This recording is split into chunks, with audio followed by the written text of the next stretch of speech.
ഇപ്പോൾ നിലമ്പൂർ ഉപതെരഞ്ഞെടുപ്പിൽ നമ്മൾ UDF ജയിക്കുന്നത് കണ്ടതാണ്, ആര്യാടൻ ഷൗക്കത്ത് ജയിക്കുന്നത് കണ്ടതാണ്. ഇതിൽ സത്യപ്രതിജ്ഞ ചെയ്തു. അതിനുശേഷം കോൺഗ്രസിന്റെ വളരെ പ്രധാനപ്പെട്ട നേതൃയോഗങ്ങൾ ചേർന്നു, UDFിന്റെ ചേർന്നു. ഇതിലൊക്കെ അവരുടെ ഏറ്റവും പ്രധാനപ്പെട്ട കാര്യമെന്ന് പറയുന്നത് LDFിലെ ഘടകകക്ഷികളെ മുന്നണിയിലേക്ക് ക്ഷണിക്കുക എന്നതാണ്. പ്രത്യേകിച്ചും കേരള കോൺഗ്രസിനെയും CPIയും ക്ഷണിച്ചുകൊണ്ടിരിക്കുക എന്നതാണ്. അപ്പോൾ നമ്മുടെ മുൻപിലുള്ള ചോദ്യം, നിലമ്പൂരിൽ ജയിച്ചിട്ടും അവർക്ക് ഈ LDFിലെ ഘടകകക്ഷികളില്ലാതെ മുന്നോട്ട് പോകാൻ കഴിയില്ല എന്ന ചിന്തയിലേക്ക് അവർ എത്തിയോ എന്നാണ് നമ്മുടെ മുൻപിലൊരു സംശയം എന്ന് പറയുന്നത്. അതല്ലെങ്കിൽ ഈ കേരള കോൺഗ്രസിനെയും CPIയും ഇങ്ങനെ ആവർത്തിച്ച് എണ്ണിക്കേണ്ട ആവശ്യമില്ലല്ലോ. ഏതായാലും കേരള കോൺഗ്രസിന്റെ ഭാഗത്തുനിന്ന് വളരെ ശക്തമായ രാഷ്ട്രീയ മറുപടി ഇന്നലെ ഇപ്പോൾ കോൺഗ്രസിന് നൽകിയിരിക്കുകയാണ്. UDFിന് ആത്മവിശ്വാസം ഇല്ലാത്തത് കൊണ്ടാണ് തങ്ങളെ ക്ഷണിക്കുന്നത്. ഒരു കാരണവശാലും LDF വിട്ടുപോകേണ്ട സാഹചര്യമില്ല.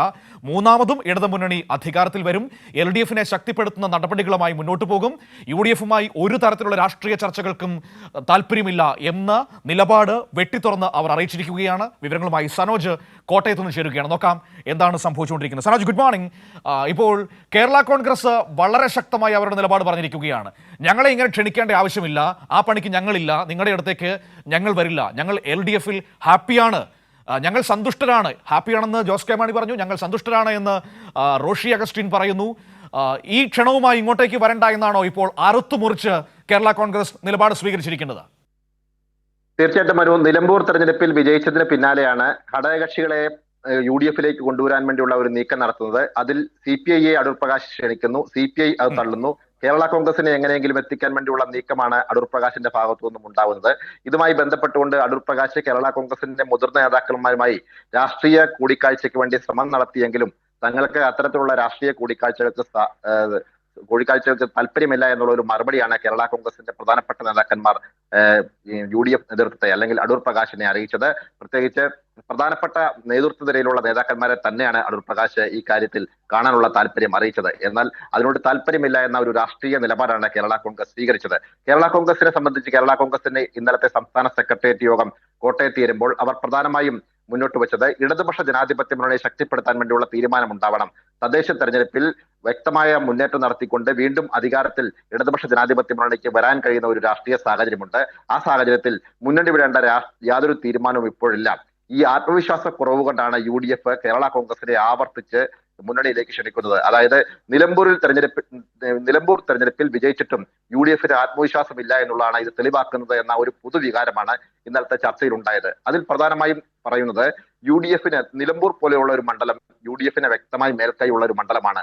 അവിടെ ഒരു രാഷ്ട്രീയ പോരാട്ടം നടന്നുവെങ്കിലും കോൺഗ്രസ് ജയിച്ചുവെങ്കിൽ കൂടിയും അത് കേരളത്തിൽ ആകെ ഭരണമാറ്റത്തിന് വഴിയൊരുക്കുന്ന ഒരു രാഷ്ട്രീയ അതായത് നിലവിലുള്ള സംവിധാനം വെച്ചുകൊണ്ട് ഒരു UDFിന് ആധിപത്യമുള്ള മണ്ഡലത്തിൽ ജയിക്കാം എന്നതിനപ്പുറത്തേക്ക് കേരളത്തിന്റെ പൊതുവായ 140 മണ്ഡലങ്ങളിലേക്ക് പോകുമ്പോൾ അതുകൊണ്ട് പറ്റില്ല എന്ന ചിന്തയിലാണ് കേരള കോൺഗ്രസിനെ ക്ഷണിക്കുന്നത് എന്ന വിലയിരുത്തലാണോ ഇന്നലെ കേരള കോൺഗ്രസിന്റെ യോഗത്തിൽ ഉയർന്നു വന്നത്?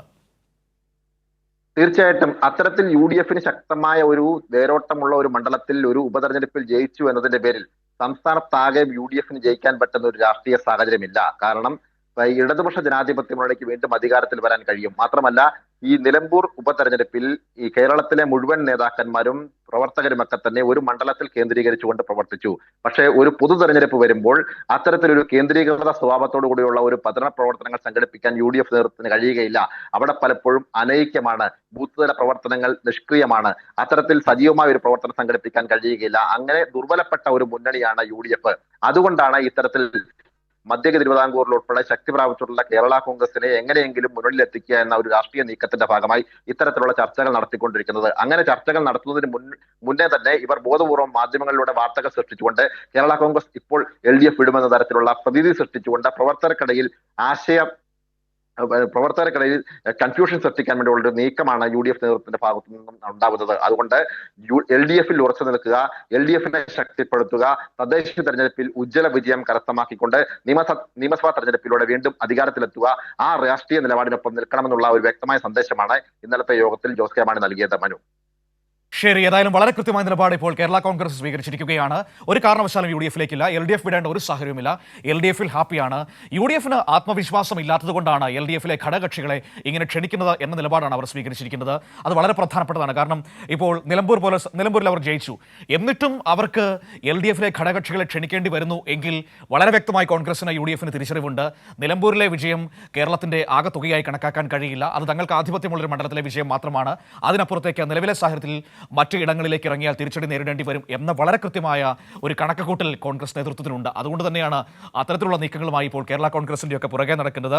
അത് കൃത്യമായി കേരള കോൺഗ്രസ് മനസ്സിലാക്കി അവർ അതിന് മറുപടി നൽകിയിരിക്കുന്നു എന്നതാണ് ഏറ്റവും പ്രധാനപ്പെട്ട കാര്യം.